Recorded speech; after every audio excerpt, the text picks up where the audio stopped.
Hello. So we finally got there today. A couple, like I was saying, there, Neanderthals trying to figure out the logistics around computers and microphones because we're just used to growing up in bars and restaurants and other gyms and shit and not having to do this via online. But I have today Dan Reeve, and he's going to be talking to me a bunch of shit. I'll just let him introduce himself first. So on you go, mate. Yeah, Dan Reeve, Coach Dan Reeve on Instagram, part of the HPC team now, recent addition, looking after the sort of head of athletic performance. I think that's my title. 20 plus years in the performance and sort of like personal training / strength and conditioning game. And yeah, ticked a few boxes on my own sort of shit along the way, really. Yeah, you have a fair resume. When I was looking at it, I was like, instead of just getting you to list off everything that you've done, it's just like, hi, my name is Dan Reeve. I've done everything. Moving on swiftly, like literally everything. So just to name a few, man, just so people have an understanding of what kind of animal you are. Like, what are some of the things that you've achieved over the last 20 years? So initially professional footballer initially. So that was all from my youth. Sort of fell out of love with football, got into endurance stuff. Fair few days of the Amateur Tour de France, then got into Ironmans, and the longest one I did was a deca Ironman, so 10 times the Ironman distance, and then got into strength stuff and competed in strongman. So yeah, Northern England strongest at one point, under 80, and went to the World Championships after finishing the top 5 in Britain 2 years on the trot. Fucking bounce, mic drop, podcast complete. Go and enjoy your day, guys. We're done here. I have nothing to add to that in terms of my feats of performance, other than I am just a small guy trying to get fucking strong as hell. I'm doing my best over here at the side, man. But yeah, it's inspirational, man. But like, I want to ask today, like, going a little bit of the other stuff. Like, obviously, you've been on a few podcasts now. Everyone knows a little bit about you specifically through the HPC. So all of my listeners, that's the high performance community, the coaching community run by Joe Parrish and his team of absolute animals, who I've been part of myself as a client for the last probably 2.5 years. And I'll be there for the foreseeable as well. And I actually met Dan. What was it? We were at the last event. I was standing on my Todd, being a massive introvert as usual. And then this bearded dude walked up and I thought, he looks interesting. And I asked him what he did. And he said program design. And I literally pulled my panties down and was like, this is fantastic. You do program design as well, because that's what gets me going as well. So we kind of just sat all day and we had chat. And then we went to the place afterwards and we had some drinks and stuff. And it was really good sort of getting to know you, man, and staying in touch ever since then. It was an inspiration getting to meet someone of like age as well, which is cool. I think we're both exactly the same age. I think you're a few months older. I'm going to give you that. And that's, that's probably why you've had more time to do so many cool things. Not, but dude, what was it like growing up? Like, what was it like growing up as a young boy? What was some of the things that you've seen, what you did? What was it like having like the parents that you had and stuff? What got your head into the state of doing the stuff that you wanted to do, man? Yeah, mate. I think as a kid, I was put into lots of different. I'm a lucky kid. I can't knock it. Like, I had pretty good upbringing. My parents were great. Had a younger brother there to obviously push me as well, to keep me sort of on my toes all the time. And mate, I had a very eclectic taste, like I still do now. Like, I was into swimming, into rugby, into football, into judo, into literally I'd happily throw my hat into any ring. Tennis, like literally any game I could play, I tried to play it. And being competitive as hell, I'd like cry and fall out if I wasn't good at it. So I was more than happy to spend hours and hours like trying to become the best I could be at that thing from a very, very young age, mate. So yeah, as a kid, I was active, like you said, growing up in the bars, etc. But then as a child, I grew up on the street, like in the parks, playing till it sort of got dark and then told to come home. That's what I did. I just literally, as soon as school finished, if it wasn't before school or after school, I'd be playing football or doing some sort of sport in the sort of playground. And as soon as we got home, I'd be back out in the garden, or I'd be back up to the local sort of park, just playing football or whatever sport was going on at that particular time, mate. So did you ever have like any other interests? Like, I know like it's all like sport and performance, but do you have anything that you like doing that you never tell anyone about? Like anything that part of makes you who you are? Mate, I played the violin when I was a kid. I played the violin at like junior school. So that was something. I don't know whether like it was pushed into that or not, but yeah, I did enjoy that. And then my violin teacher left, so I stopped playing it. And then obviously as you go on to senior school, suddenly becomes not that cool anymore. So sort of dropped that. But although I'm like we talk about being program design geeks, I am like a data geek, even from a child. Like I'd spend hours on these computer games, which were purely management driven football games, like where all I was interested in the stats. I wasn't interested in like, I could sit there literally for 24 hours, or me and my brother would sit there writing the football results down on our little pads initially before these games sort of came out. We'd then go and play the game in the garden. Like, what was the score? I was 10-0. We'd write down 10-0. We'd write down all of the names of the scorers and the different teams, and then who we were playing next, etc. So still sport related, but yeah, I was definitely into like the data and writing down and like collating like numbers. I've still got some of these pads now. My mum showed me them a while ago when we were moving houses, that she kept some of them. It's amazing, man. Yeah, I feel it. It's like, growing up for me, I never did sports. In fact, I hated sports. In fact, I was just so dead against sports that I would do anything to get out of sports day and PE, anything, just couldn't stand it. And I think more than anything for me, it was like, I just couldn't stand constraints. I just did not like being told what to do. So I was heavily into skateboarding and more kind of like the extremities of like doing stuff that would push my sense of safety. So like on a skateboard, I got really good, but I would just do the dumbest shit like that you would see on like magazines and stuff that, always hurt myself. Like I had so many head injuries. I lost all of my sight in my left eye for a week with like this head trauma from falling off once. And I think my parents were just like, what's this kid going to do when he grows up, man? It's fucking insane. And so I think that's just like how I've always lived. I've always lived like to the extremities of what can I do? Where can the body take me? And I got massively into stuff like scuba diving and traveling, and I've done skydives and all kinds of other stuff as well. And I always love pushing the boat, like trying surfing lately. We got snowboarding retreats. And I think like the other leg of 4 pillars in the retreats that we do is like my capacity to just, try new shit basically, like, and just get other people to pay for it essentially, which is awesome. But like, it's funny how brains work. But one thing that we have here is like, we have that complexity of like, we both grew up through a time where mobile phones didn't exist. Well, the internet didn't even exist. Like to us to have as children, it was not there. It was not even it wasn't even an option. But you were still massively like into data, collecting data, the intricacies of like numbers and all that kind of stuff. And I wonder how, why you didn't turn into like an accountant or someone who was like a lawyer or something along those lines as well, I'll tell you why. The reason I didn't was because I actually went for an interview to be like, after I finished my degree, let's go back to the data stuff as well. Like, at school, I had the opportunity to go and be a YTS, go and be a youth training scheme system of football. So from 16, I could have left. Instead, I stayed on and did my A-level. So I did maths, science, like maths, physics, and business studies. So I had no sport-related stuff. Obviously, I played sport. I was doing it at a very, very high level. And then the year before going to university, I took the year out to become a professional footballer for that year. So I went and played for Colchester for a year. But behind it, my mates were all going out, partying, drinking. This suddenly became a job. Just didn't enjoy it anymore. Like, it was like what I had to get up 9 to 5 to do. So my love for football suddenly just went out the window altogether. Went to uni, did my sports science degree, yes. Started working in gym part-time, yes. But actually at the end of it, I actually went for an interview in the NHS to go through my accountancy degrees. Yeah. And I was so unprepared for the interview, hence I didn't get the job at all. I didn't get a sort of like, it was one of those sort of like graduate schemes, like where you go through, you do your extra studying as you're going through. But accountancy numbers was always the thing that I thought I was going to go into.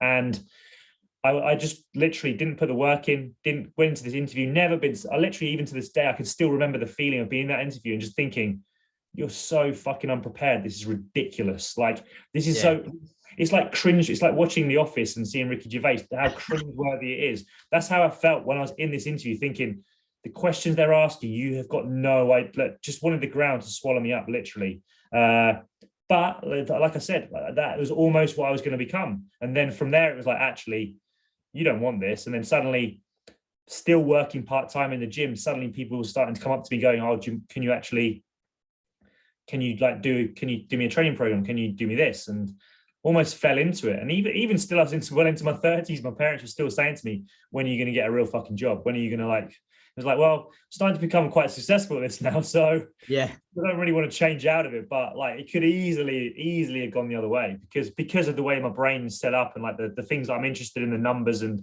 like I am just so like data numbers driven, like literally, whether it be lifts in the gym, data on your watches, your Aura ring sort of shit, like heart rates, heart rate variability, blood pressures, like sleep hours, readiness scores, all this sort of stuff. Like it's just like, yeah, fucking sexy. it's just fun, isn't it? It's like I've got actually wrote a social media post going out today, but it's just about that passion versus pretending, Yeah. Like that's all it is. What are some of the things that you're seeing these days, man? Like obviously 20 years in the industry, like dude, you're so far into it and you're so far through so many different transitions of health and fitness and wellness and all that kind of stuff. What are some of the things that you still see now that you kind of like maybe stuff that people are struggling with? Like certainly coaches, like what are they struggling the most with right now? Like that you found success in, but maybe aren't being applied right now. You know what I'm saying? I think we've been lucky, and like obviously, like for me, it's been in the industry. Like although with similar ages, I know I've been in the industry like a lot longer, but you'll get the same point as well. It's because it's just comparison, mate. When I was young, there was no the only people I could compare myself to were people within who worked in my gym. Like there was no social media, there was no nothing at all. Like I didn't worry about any of those sort of things. Like I put a post out a while ago saying that I didn't do a photo shoot. I didn't do any sort of like body composition like changes until I was like 37. Mm-hmm. I've been in the industry for 17 years before I started worrying about fucking having abs or anything. All I was about was performance. All I was about was like getting results with my clients, not fucking photo shoots or anything along these lines, because no one fucking cared. Like you drop a few stone, you look a bit better in the mirror for yourself. You were doing it for yourself. You're not doing it for anyone else. Like all these other things now are just there to promote your own businesses or to show like people. The reason people are doing these things is because the coaches are pushing them into doing them. Not really so much that they actually want to fucking do a photo shoot. It's like you can see that in your own mirror when you get home. Your wife can see that. Your girlfriend can see that. Or the fact that you're going out and you're now pulling birds when you weren't before, or you're meeting the man of your dreams, etc. Like that was the way you sort of judge whether you were being successful in sort of like the results that you were getting within the gym then. Now comparison is the thief of all joy, I think. 100%, man. No, I said that before. It's like, I think to be a coach now, it just needs to be layers. Like I can get someone photo shoot ready if they're willing to do it. And I've put that on social media plenty of times, but it just gets to the point now where it's just boring. And can you hear my buzzer going? Like my buzzer is going right now. And I thought no one buzzes today, but no, this guy's going to stand there all day during a podcast. I'll just leave it. I'll edit that out. But it is getting to the point now where I think people are starting to see through that. There's a subjectivity around what I see going wrong is like there's not enough independence within the industry. Like people don't know what they want, who they are, and what they're doing. So they kind of copy, emulate. They're successful, so I'll do the same. They're successful, I'll do the same. But like what you were saying, like what I'm saying is, regardless of the fact that you've been 20 years in your industry, regardless of the fact that I've only been 6 or 7 years into this, 13 years in my previous job, like there's just this work capacity. And I see that in yourself. There's this work capacity, not just with your job, not just with your clients, just not with your thought processing, but with the physical nature as well. What can you achieve? What can you do? What can you process? How much can you dial in? And this box just keeps you ticking over and over and over. You've never needed to rely on social media. You've never needed to rely on all these quirky algorithms that people are using. You just kept to this authenticity. And now I'm so glad that you're back into this position now, hired through HPC is like their top guy, to start teaching all of their coaches as well. Like you need to be authentic. You don't need to worry about all this other stuff. Like you just need to worry about doing the stuff like what you're saying, like that customer care, like that performance-based method, like the conversations, like touching base, not worrying about perfect systems and all that kind of stuff too. And as much as my business has grown to a place of like success through these systems or through this applications, it's like it's only been driven there through passion and like my drive to see how high a service I can keep from a personal effort with the client, if that makes sense. Absolutely, mate. Like that is literally it. And you can hear it in your voice, the passion and the commitment that you've got to your cause now, and the thing that you've sort of fallen in love with. And it's been the same. Like, I wouldn't even say it's been the same for me the whole time, but like now, definitely, I'm probably as passionate and committed. I've just found a little bit more of my niche, if you know what I mean. Like, I wouldn't say I've got a particular niche in terms of people to work with. That's not a thing, but niche in terms of what I love doing, like in terms of that sort of area within the health and fitness sort of industry. I've found that particular area, but it's only come down to exploring and like educating and time in the trenches, and that doesn't come. You don't suddenly just get that. And that doesn't have to be time in the gym. That's just time alive. It's time experience. It's meeting people. It's traveling, like you said. It's traveling. It's getting in shit. It's finding your way out of that shit. And then it's also being exposed to so many different things that actually you've got stories to tell. You're fucking interesting at the end of the day. Like, if you're interesting, you care, then you're going to go a long way in whatever field you're in, I think. Yeah, 100%. It just needs to all come back down to that passion. I think you've spent a lot of time traveling with the job as well. What was some of the like experiences with like coaches? Who are some of the fucking name drop, man? Who are some of the people that you've done some coaching with over that time? Yeah, some of the guy. I think I was lucky enough to work. The place that I worked in Kensington originally when I first started in the industry, I just fell upon the job through one of my flatmates actually worked there, and then he got me an interview, and then I ended up working there. But some of the guys who I was ended up being around are now like very, very high up within the industry as well. One guy, Australian guy called Dave O'Brien, who set up a gym in Melbourne called Fifth Element Wellness. He's one of the leading guys in the world on blood works and sort of gut health. And we because these guys were working in the gym, quite a few of them are Australians and New Zealanders. We traveled all across Europe together. So we got into lots of different scrapes. We have very good like stories and backgrounds behind us all. But then like, obviously there came a point as we all started to grow together as well, that like we started to educate ourselves, going on loads of Poliquin courses, going on like, then from, if you can imagine Poliquin back in those days was, yeah, his sort of sidekicks were Stefan Cazo at Kilo, Derek Woodsky, and Luke Lehman, who's the Muscle Nerds guy now. So these guys like were the guys who were sort of teaching us under Charles, but then also actually sort of gone on to have huge sort of like careers within the industry themselves. And within this sort of like, in that sort of Kensington bubble, another guy who I worked with who did the deca Ironman with me, he went on to become a guy called Matt Roberts, his head man, sort of like running after, looking after his studios. And then a Dutch guy called Sander Benders, who basically set up a gym called Evolve in Amsterdam, and which then got taken over by UP.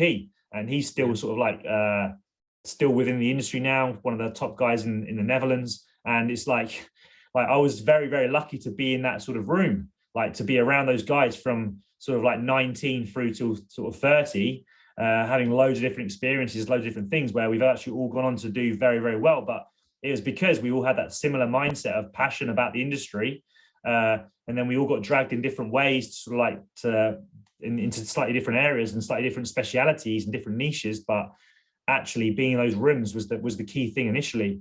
And then I've been lucky again, work with world champion powerlifters when I worked in Portsmouth, England's strongest man when I was in Portsmouth. And then when I went up to Manchester at FLF, I was around sort of like world champion bodybuilders who, again, at the time, Callum Rystrick working there, Jake Carter working there, these guys all in the same sort of rooms, Chris Knott working there. And then you got Oscar Young, who's now an IFBB pro, one of the top guys, Jay McGee, world champion natural bodybuilder. Like these guys who were just colleagues at the time and now industry, like big hitters within the industry as well. So like I said, whether it's luck, whether it's, I don't really believe in luck. I think you make your own luck. But if you put yourself and you do yourself right in the right positions, you stick to your principles and your values, then good things happen to you.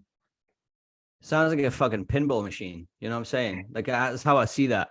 It's like, you know, you spend, it's like that's testament to like spending enough time with the right people. Do you know what I mean? And you just kind of like get ricocheted to where you need to be because you're just getting bounced about between all these different people, but the right people that you're always going to end up at the right place. And that's just kind of that energy unfolding. I find much the same, man. It's funny how like I see the industry like from going all the way back where it was like early days of like bodybuilding and all that kind of stuff, where the bodybuilders were using a lot of like Olympic lifting methods, powerlifting methods to get to where they needed to be. And there was no real right or wrong. It was just about work ethic, get work done, turn up to the gym, lift steel.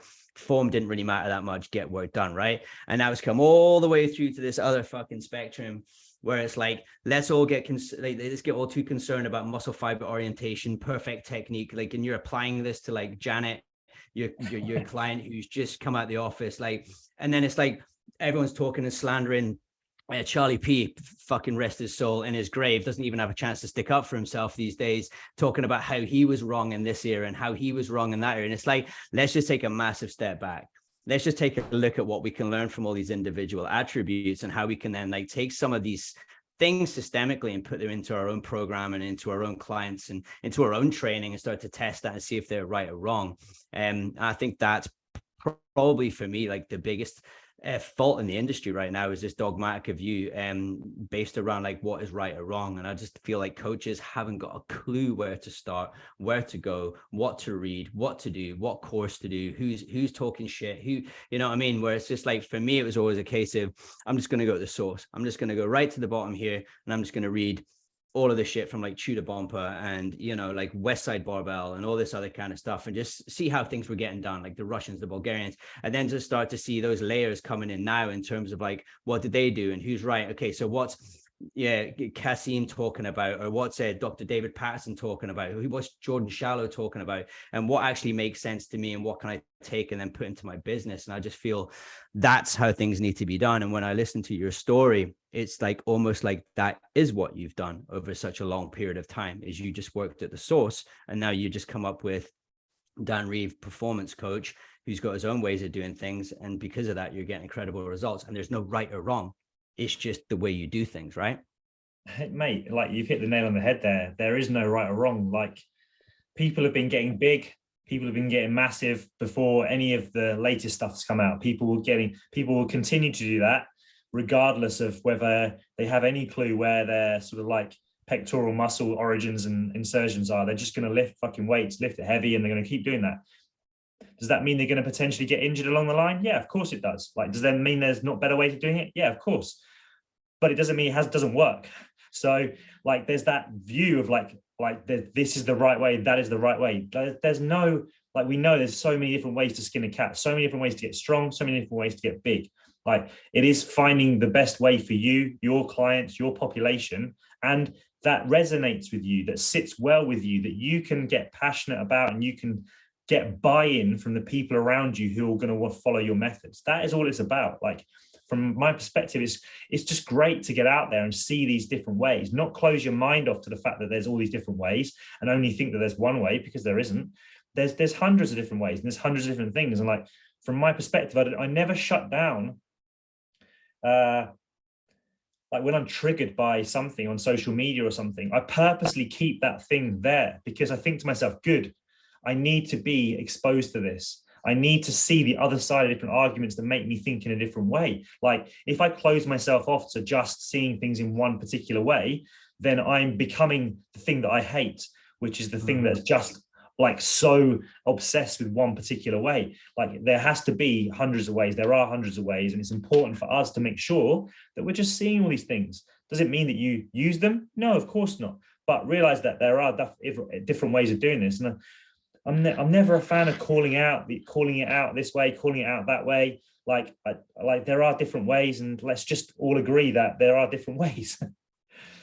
Well, the best in the industry, that's what they're saying. It's the ones that are kind of following, and they like the tribalism, like that's the coach, that's my favorite coach online, I'm only going to do his courses or her courses, and talk about that forever because it's the only way to do it.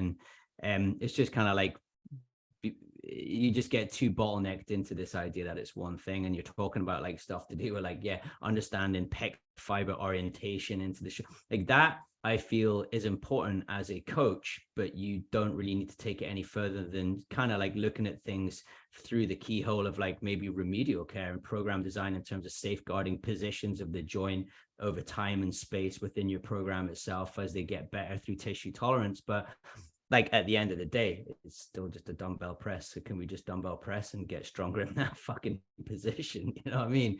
It's Exactly. it's funny to see, man. And I think that's one of the things, and I think that's where the issue comes in a little bit with like online coaching as well, isn't it? When you're coaching in person, you can then you can determine the amount of cueing, you can determine the language of the cueing, the intensity, like the external to the internal. You can determine what, depending upon the goal and depending upon the person, you can, like, and the situation as well, like you can determine these things. With online coaching, it becomes a lot more difficult. That's where, like, and that's why it's hard, like for someone who's just coming into the industry, like and they're thinking to themselves, right, online coaching is my way forward. Like that's what I'm going to get into. This seems like an easy buck, like etc. I've done a few weeks in the gym now. Like I think I can crack on with that. It's like if you don't really know people, you don't really know you don't really understand like how they sort of tick and their sort of like characteristics and their own sort of like what I'm trying to say. Yeah, well, I suppose characteristics and the way they tick, and if they're aggressive and they're going to be pushing the weights, they're going to be like getting their ego lifting, etc. Then it's very difficult to be an online coach to tell someone to calm down without actually knowing that. So like those are the things, like when you have your sort of first meetings, your consultations, etc., that if you've been an experience of just a people in general, then you'll be able to pick up on those types of things straight away. And that's where, like you said, you can achieve amazing body composition results. You can achieve all these things if your consultation and the way you sort of like set up the questions, like if you set them up so that everybody fails them, then obviously you're only going to get people who are going to achieve great body composition training. You're going to achieve like amazing results because you're only taking on a certain like type of personality of person straight away.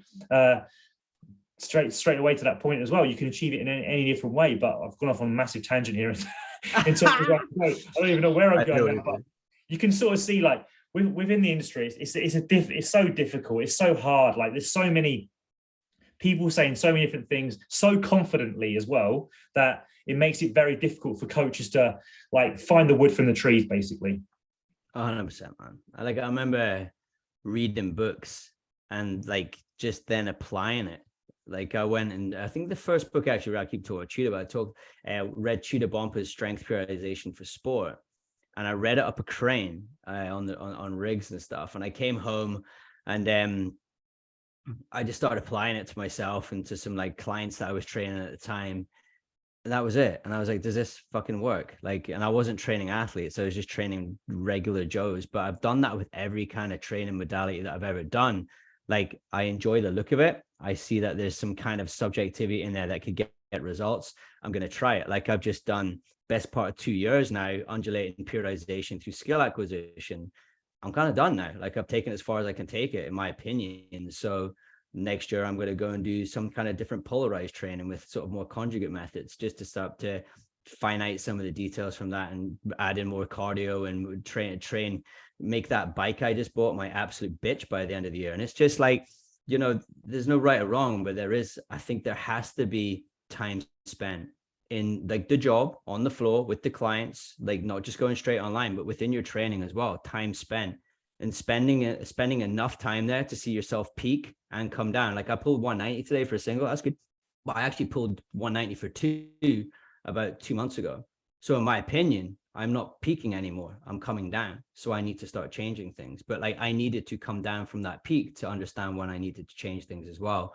And I think like people are just kind of scared to do that. They just want to constantly see themselves peak all the time. So like with that in mind, like, well, even going down the mental health route, man, have you ever like struggled with like performance? Have you ever had issues? Have you, I'm not talking in the bedroom, I'm sure you're fine, dude. But like, have you ever had like anything down like the road that would be not who people think you are? Like, because obviously you're this absolute weapon of a human, but everyone's got these you can only get that far if you've had to struggle, right? Yeah, of course. Like to think that we're like, to think that any of your like heroes or anyone you look up to has never suffered from any sort of like doubts, like bad times, hard times, depression sort of times, etc., would be fucking crazy as far as I'm concerned. Particularly if you're someone who's performed highs and has taken on challenges that most people could never even think of doing, let alone attempt. You know what I mean? And of course, like I've had loads of times where I've had massive lows. Like unfortunately, my brother died. So that fucking straight away, like huge huge sort of like a lot of anger, a lot of like, which again fuels performance in certain ways, but then can turn up other shit in other ways. Like can make you a shit person at times. Like long-term relationships ending again, like spirals you into it. Even within the industry from 2013, after a breakup of a relationship, literally took a year out, and I think it was intertwined with more so falling out of love with what I was doing as well. Like the people that I was working with within the gym suddenly were like so many of my clients. Even though I'm working sort of between 40 and 50 sessions per week, I'm working with a lot of sort of housewives, stockbroker types who they're thinking and they're pushing themselves massively within their work, but when it came to the gym, they were just happy to maintain all the time. And my whole sort of background and what I'm trying to achieve was also performance related, and so pushing myself. But yet the people who I was working with were the exact opposite of that. They just didn't really care about it. So I sort of began to thinking myself, and because I created like a great role for myself within the gym, I was very happy. I was earning certainly wasn't happy, but I was happy with the money that I was earning. I was happy, and I felt like I had a good position I was in, but I was just settling. I was settling for what I was. I was settling for that sort of thing, and that definitely led me to feeling pretty shit about everything within the industry. And I took a year out after that. I took a year, just traveled, went to Australia, America, Southeast Asia, to find out what I was about, what my values were, what I stood for, what I really wanted out of life, and like what I was willing to put up with, what I wasn't willing to put up with anymore. And yeah, that was fucking hard, man. Like definitely at times when particularly after big events and things, where you have the lull afterwards, where you've achieved something huge, and then afterwards if you haven't got something arranged, which is something I try to make sure with my athletes now, that the next goal or they've got something to reward themselves with, because your dopamine levels are so fucking high. You've been on point with every single thing you've been doing leading up to achieving a particular goal, that actually you have to have the lows afterwards. It's fucking science. You can't get out of that. So making sure that you have something else to bring you down afterwards, because otherwise, like I've had times where I've tried to go take myself to oblivion with alcohol, and like I've fucking gambled way too much in the past, and all these sort of things. Of like, because of my personality, I know I've got like I can have that addictive sort of nature where I can just go into holes, and I can just fucking go into like places where, because I can push myself so hard physically, I know I can do it with those things as well. So I need to be very aware of it. But also as well, I've got really stoic in the past. I've got really sort of like, I've shut myself off, and I've like made myself emotionless and taken myself to those places. But I've realized that that's not fucking healthy either, because actually I want to have the joys. I want to have the great times. I still want to enjoy those things, rather than it just being this level sort of like life that you lead. I want to have ups and downs. I want to experience the pain. That's making you feel you're alive. That's making you understand that you're alive. It's just understanding why those pains and why those things are happening, and then processing them, talking to people.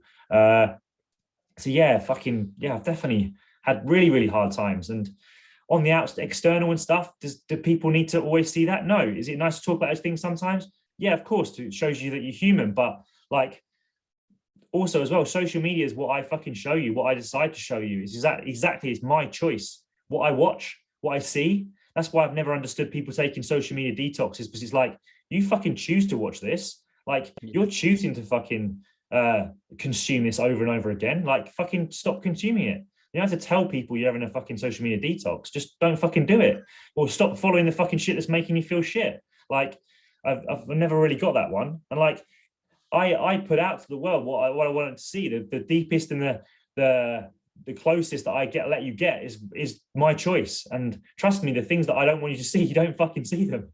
Like, you're never going to see them, and you're never going to find out about them. That's for talks that me and you have, and that's for talks that like close friends have, etc. But like, I'll show you enough to make sure that you understand what I am about, etc. But I don't have to fucking show you everything, and neither do you have to show everyone else everything either. 100%, man. I feel like my partner right now, because like the rant you just went on is what I do like 3 or 4 times a day to her, and she's just sitting there going, okay, get it out, get it out. I think it's so fucking frustrating though, man. It's true, man, because like people just don't get it. And I think, and I know, like, I don't give a fuck how intelligent you are. I don't care how many degrees you've got. I don't care how well you've achieved anything in life. Age teaches you a lot. And I say it all the time. I've not seen through the eyes of a 50-year-old yet, but I've seen through the eyes of a 40-year-old, a 30-year-old, a 20-year-old, a 10-year-old, a 5-year-old. And I've collected all this data through that time. And like you, man, like I have an addictive nature massively, hence my past. And people know about that. I'm not afraid to talk about it, but like that really drives me now. It's the thing that drives me, this addiction to needing to do things. And that point where you want to be high and that point where you want to be low, where you want to experience that. I always think like the bit in the middle is like readiness. I'm just getting ready. I'm just taking a bit of downtime until I need to peak again, to challenge myself, to bring myself down again. And like you said, man, like we did the mindsets event recently with that big festival thing that we did. And it was like 7 months in the making. And the day that I went in, I felt sick. I felt nauseous. I thought it was going to fail. I thought no one was going to turn up. I was panicking. The day was a complete blast. I woke up the next morning, felt nothing. I was like, oh, I'm done. To the point where I was like, tomorrow, like, I didn't even want to know if I want to do another one. Because I'm just like such a highly process driven person. The outcome meant nothing. And I think like you're very much the same as well. And then having to need these downtimes as well afterwards just to chill out. But when you're talking about traveling and stuff, dude, where was some of the places that you went, man? Like what were some of the experiences that you had when you were away? Because I know myself, I did a best part of 12 months around the world as well. And it was probably hands down one of the best experiences that I ever had. I think I was 28 when I did it. Yeah, no, I started in sort of like Southeast Asia. So Ho Chi Minh, Vietnam to Cambodia, and then on to Thailand, like sort of Bangkok and around there, and then into Melbourne, and sort of did pretty much the whole of Australia. I had friends in Melbourne, Sydney, so sort of stayed with them for long periods. But then sort of went all across Australia, like literally on the fucking Garn train down in the middle of fucking nowhere, which was when my parents came over for a period of time and spent 2 days on this fucking train, like looking out the window at fucking just orange the whole fucking time. New Zealand, again, place I'd love to go back to again, sort of spent a few weeks there, but I loved Queenstown, the mountains. Like for me, the mountains is a place that I just love to be, whether it be just like hiking, cycling myself, like love fucking cycling up mountains, skiing, etc., like you were talking about, boarding, but then you've got the lakes and things around them as well. It's just a beautiful place, just a really calming, sort of relaxing environment. And I also love being around water, where I've lived. A lot of the places I've lived, I've always been sort of like either close to the sea in Portsmouth, and like obviously down here in Cornwall now. Even in London, I live by the river, so like just having water around is always a good thing for me. But then on to the States, Hawaii first, then on to LA, California, then to Chicago, and then through sort of like all the time just driving as well. So like just traveling, seeing lots of things across the way, and then finishing up over in New York and then Iceland on the way home as well. You're talking about like elements there, man. It's Marta tells me this all the time. Is there 4 or is there 5 elements? Like it's like water, air, land, all this other shit. But I always find when you're somewhere that doesn't have the thing you need, you're always in search of the thing you need. It's such a kind of yogi way of thinking, but I always feel like like when you're outside and there's mountains around, you kind of got a bit of everything. You've got all of those elements which kind of bring you back down to baseline. I love nothing more than just kind of being out in nature. Definitely, man. I think we had, like, before the pandemic, I got married, me and Paula got married, and we knew we were going to be moving down to Cornwall, but we had sort of just said, fuck it, let's have 6 months. We just went over to the French Alps. We just got on Airbnb for 6 months. We've both been sort of skiing once before. Like I'd taken a lot of my clients online, so I sort of had enough just to see us through. Like we weren't living in, like we were just living like in this tiny little studio, probably literally as big as what my office is now. Like fucking one little bed, like little hob, little balcony, which just looks straight onto this fucking mountain, mate. I just, every day I woke up with a smile on my face and just so grateful just to be alive, and inspired every single day just with the view that I was looking out onto down the valley, and just seeing this huge mountain in front of me, and just like the awe and the epicness of it all the time was just so cool that I was just inspired every day. And the other thing as well, like I'm going off on tangent here as well, but like learning a new skill, like when you're learning something, like it just got in such a flow state all the time as well. So it just meant that every day, away from technology, away from everything, like learning to basically try not to fucking die going up 50 miles an hour down a fucking mountain. It's amazing how much it grounds you, and just like makes you realize that what's actually sort of like really purposeful and like values in your life, basically. 100%. I think everyone needs, like, we talk about like that in the happiness phase with like the 4 pillars ethos, like, 4 pillars: nutrition, exercise, mindfulness, happiness. But it's always a case, like, I love photography and I love dabbling with photography. I love traveling, and I have a photography page.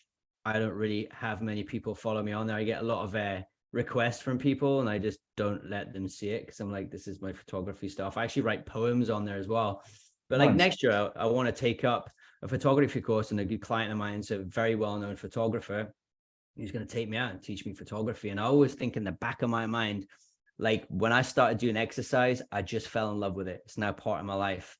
And as much as I've got this business, and as much as the business will keep growing, and as much as 4 pillars is going to do its thing, I don't really identify with it in terms of who I am. And like, I always wonder, like, I wonder if like doing photography or this other skill-based thing that's creative for me, that creates such an abundance of happiness within me, I wonder where that ends up in 10 years. I wonder if I'm doing photography of some realm or something while the other business is doing its thing. And that's just how my mind works. And I think like people are so lost in that now. And when I speak, there was a fucking podcast I listened to today. I can't remember who it was, so I can't shout them out, but they were talking about just how small the fitness industry is, but just how big the fitness industry feels it is. And it's like, when you're worrying about what the fitness industry is doing, no one else is giving a fuck. No one is giving a fuck. So like, detach yourself emotionally from what you feel is important within the fitness industry and start finding stuff to do out with that. Otherwise you will consistently be trapped, never happy, and you will just run yourself into a wall when your identity is purely built off of what you thought was this monumental thing, when really it isn't, because there's much more to fucking life, right? Exactly, man. Exactly. This is it. And like, this is where social media and the bubbles and the people and the content, and I go back to the people who take these fucking, like, and I don't want this to be two old men fucking grumpily we need more of this bitching about the world and stuff, but it's like like social media is just there. It's there for you. Like, you're a consumer. You consume what you follow. Like you put that amazing thing up, and I just copied you at the weekend where you put the pictures about other things that are coming up in your feed, and it was the same thing. Like, these are the cool things. These are the beautiful things that I'm seeing. Like, if all you're seeing is other coaches or other fucking fit people, then really you need to get a bit more of a life. From my perspective, you need to be seeing other things. You need to be looking at other things, other beautiful things that are going to inspire you to work harder because you want to go and see them, or you want to go and you want to go and experience them. But not just like this one track mind of seeing these things all the time. Like, otherwise you're just going to turn yourself into a fucking like absolute basket case by the end of it. Instagram's great in terms of when I think about it, right? So I've got, what have I got now? 900 posts, right? I've got on my business page, right? 900 posts or something. I need to check it, but that's been in 6 years. So in 12 years, 18 years, like by the time I'm sitting on a fucking chair somewhere, trying not to have a heart attack, like I'm going to have this abundance of information that will just date back for like decades. Yeah. Like, we have the power to fill our social media content up with stuff that we can look back on later on in life and be like, that is incredible. But people just don't see it like that because it's just a money-making thing. But if you were to just say, okay, well, have the money-making thing going, but just have something in the background. Because at the end of the day, you can't have photo albums, but you can have Instagram, and you can have 10 million freaking photos at some point of all the cool shit you did in your life that you can just sit and flick through for hours on end when you can't fucking walk anymore. But like, you spend your whole day worrying about all this other stuff, like that doesn't really fucking matter. And you're just trying to blend into this crowd that eventually will never matter. And like, you've been in the industry changing lives for 20 fucking years. I've been in the industry changing lives for 6 to 7 years. I can't remember now, but it's still a lot longer than some of these people that are coming in and leaving within the first 12 months because they don't know what the fuck to do. And a lot of this, weirdly comes back to just happiness, just being happy, just being passionate, just doing the stuff you actually fucking love, not caring what other people say, do, think, act, are, what they're doing, what they're saying. If they trigger you, good, you need triggered because you're clearly too fragile. Like, these are the things that like will change people, but these are the things that are consistently lost in what I see on social media and what people are trying to do and what they're trying to achieve, because they just don't have a purpose, you know? Yeah, and like focus on the person in front of you, care for the person in front of you, do everything you can to get that person to where they want to go to be. Or if B is not actually where they want to go and it actually is C, then fucking take them to fucking C, because and educate them on the journey to get there. Like realize that that's actually not what they're chasing, it's something else.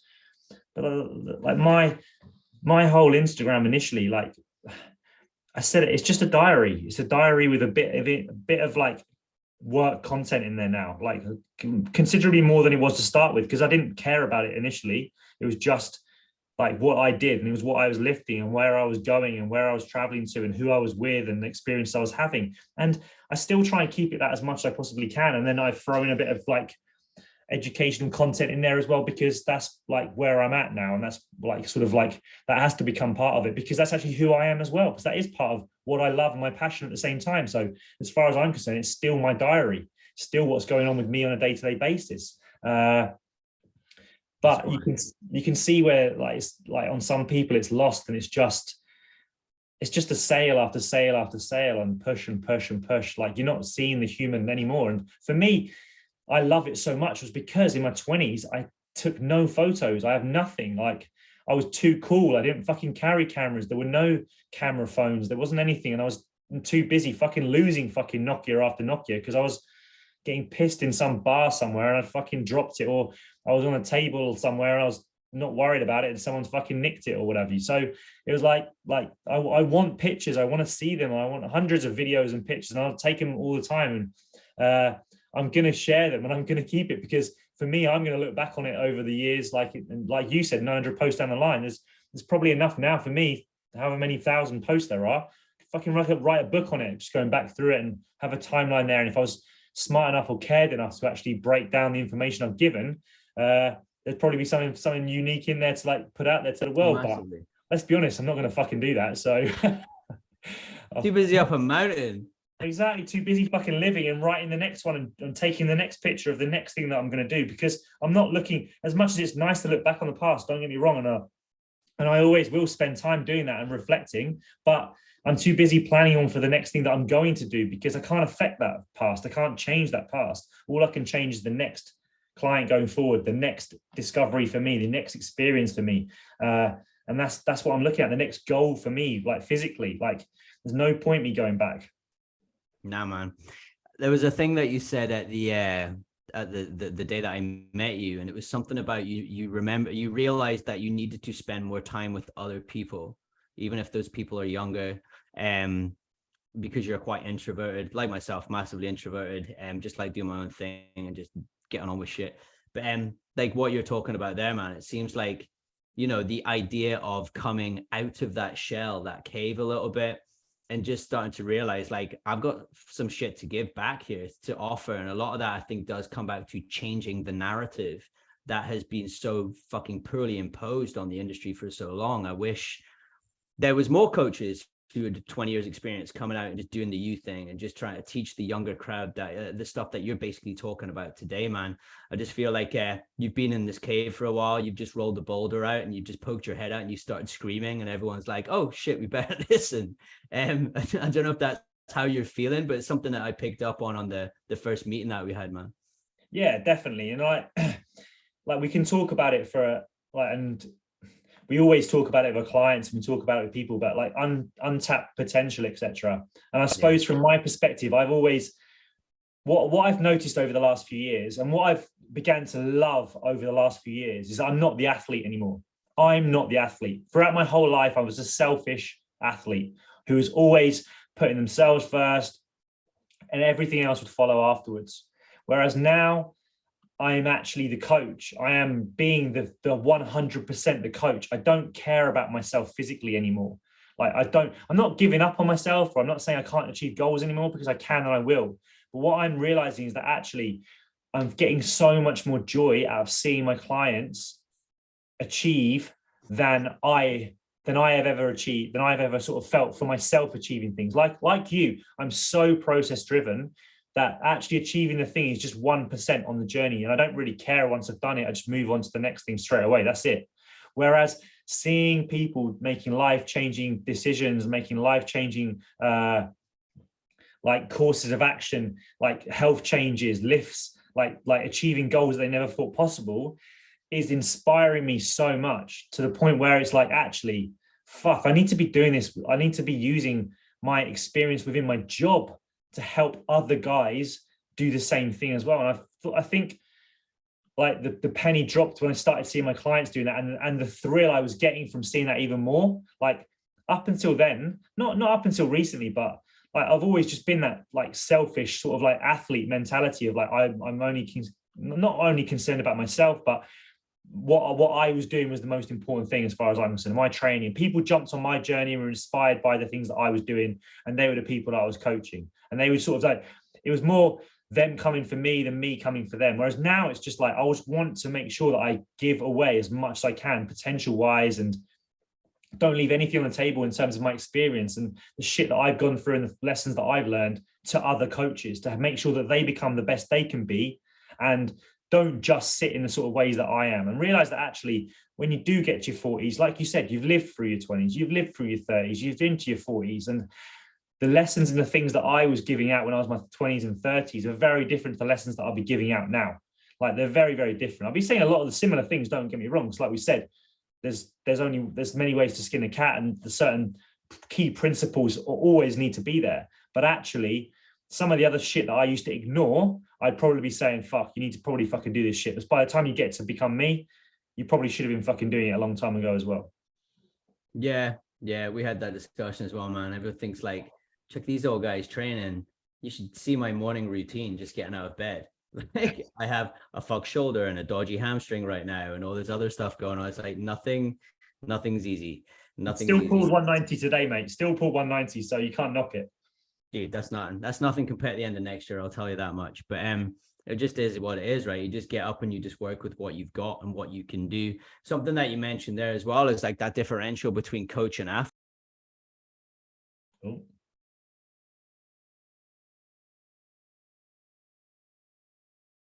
Lost it for a second here.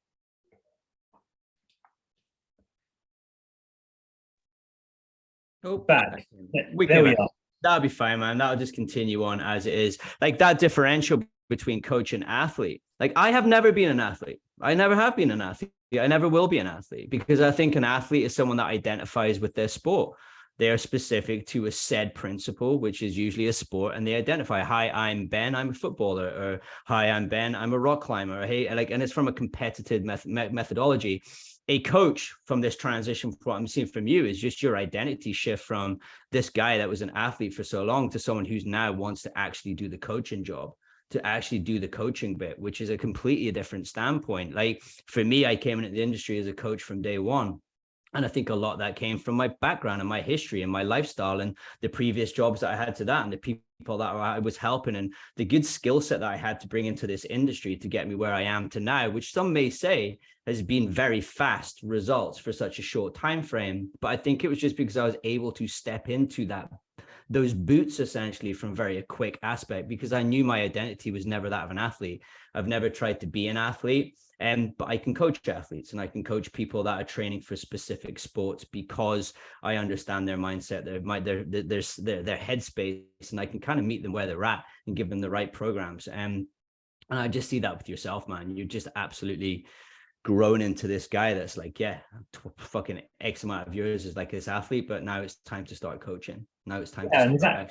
It's not that it's never been coaching in the past. It's always been like the mainstay with what I've done, and I've always tried to experience it more and more and more. But I think just the joy that I've just been getting recently from seeing it from the other angle, and like, I don't know whether it's something that's come on even more so, whether it's the fact that my realization of my body, etc. now. But like you said, from when we were chatting, it was a case of when we moved down to Cornwall, I think I almost semi-retired myself.